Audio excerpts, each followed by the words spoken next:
Aujourd'hui, au programme, c'est destruction d'enfance. Vous êtes prêts ? On vous parle de Saint-Ox. Saint-Ox est un artiste syrien, et c'est à peu près tout ce qu'on sait de lui. Pour tout vous dire, en faisant mes recherches, j'ai eu du mal à savoir si c'était un homme ou une femme. Il a dû laisser tomber son identité et créer ses œuvres sous ce pseudonyme. Pourquoi me direz-vous ? Contrairement à ce qu'on peut penser, l'art en Syrie c'est quelque chose de très bien vu et c'est même encouragé. Mais par contre, ce qui passe moins, c'est de faire du provoquant. Et pour le coup, Saint-Ox, il est vraiment provoquant. Attendez, je vous montre. Le passe-temps de Saint-Ox, c'est de détourner les images de la culture populaire pour en créer une œuvre qu'il qualifie de politiquement incorrecte. Et évidemment, tout y passe. Entre les Disney, la famille Kardashian ou encore Donald Trump, personne n'est épargné. Son but ? Créer des œuvres satiriques en utilisant les symboles et les icônes de la pop culture afin de montrer les horribles vérités cachées de notre société. Saint-Ox va, par ses œuvres, faire réfléchir sur tout un tas de sujets plus ou moins légers comme l'inceste, les violences conjugales ou la chirurgie esthétique. En fait, les sujets sont tellement variés que c'est très compliqué à résumer. Après, ça veut pas non plus dire qu'il dénonce toutes les œuvres qu'il détourne. En fait, c'est même un grand fan de Disney. Il se sert juste d'un support connu de tous pour choquer et faire passer son message au plus grand nombre. Et ça marche. Sa campagne sur la violence conjugale mettant en scène des princesses de Disney blessées a tourné un peu partout sur internet et même dans les médias plus mainstream. Le résultat, plus de 495 000 abonnés sur son Instagram, sur lequel il poste de manière très régulière. On vous laisse découvrir ses très nombreuses œuvres, les liens sont dans la description.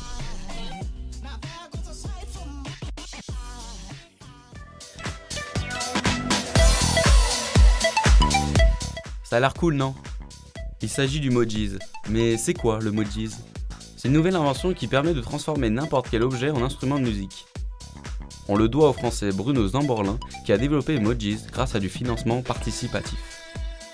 Son utilisation est très simple. Prenez un capteur appelé Mojiz, reliez-le à votre smartphone et voilà, vous pouvez commencer à jouer.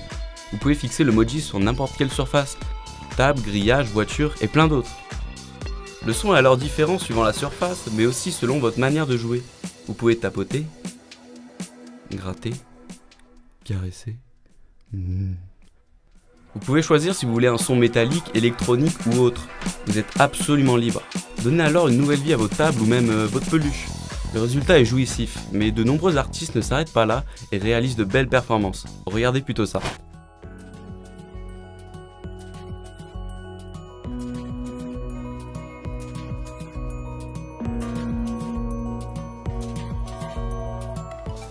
Le Mojiz commence à se faire connaître et est même arrivé jusqu'au Japon. Bon, je sais pas si c'est vraiment une bonne nouvelle. Mais bon, pour jouer du Mojiz, pas besoin de prendre de cours. Vous pouvez jouer des morceaux connus très facilement.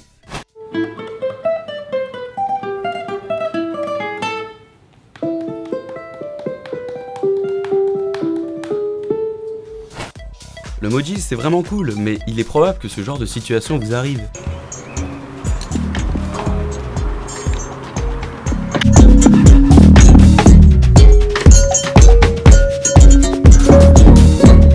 Plus sérieusement, le Mojiz offre une infinité de possibilités.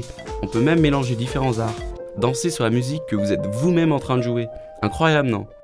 De nombreuses performances sont disponibles sur YouTube, alors n'hésitez pas à y jeter un œil, les liens sont disponibles dans la description.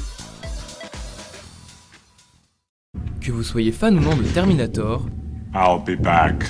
vous avez forcément entendu parler des cyborgs. Eh bien sachez qu'ils existent officiellement depuis quelques années et que certains se sont même mis à l'art. C'est le cas de Moon Ribas, artiste espagnole et cofondatrice avec Neil Harbisson de la fondation Cyborg. Le but de cette fondation est d'accompagner les personnes qui désirent devenir cyborg afin qu'elles puissent retrouver ou améliorer une capacité physique ou un sens perdu. Moon Ribas a, pour sa part, choisi de s'implanter une puce vibrante qui lui permet de ressentir toutes les secousses sismiques en temps réel. À partir de ce nouveau sens, elle a désiré retranscrire ces secousses sismiques dans plusieurs performances artistiques, telles que Waiting for the Earthquake, une performance dans laquelle elle traduit ces séismes en pas de danse.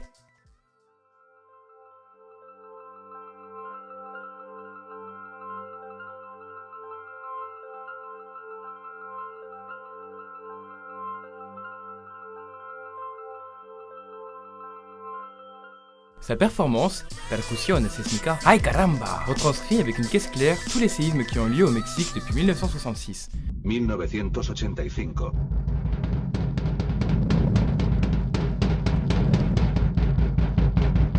1986. Elle a également par le passé fait d'autres expérimentations.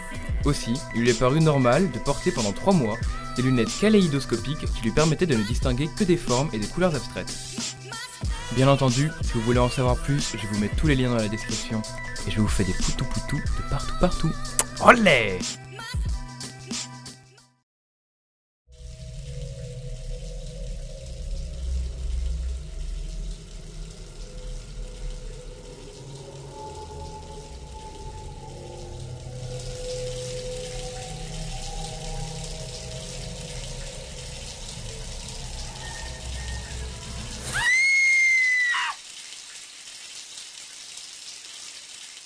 Elle m'a dit plus ça pique, plus c'est bon.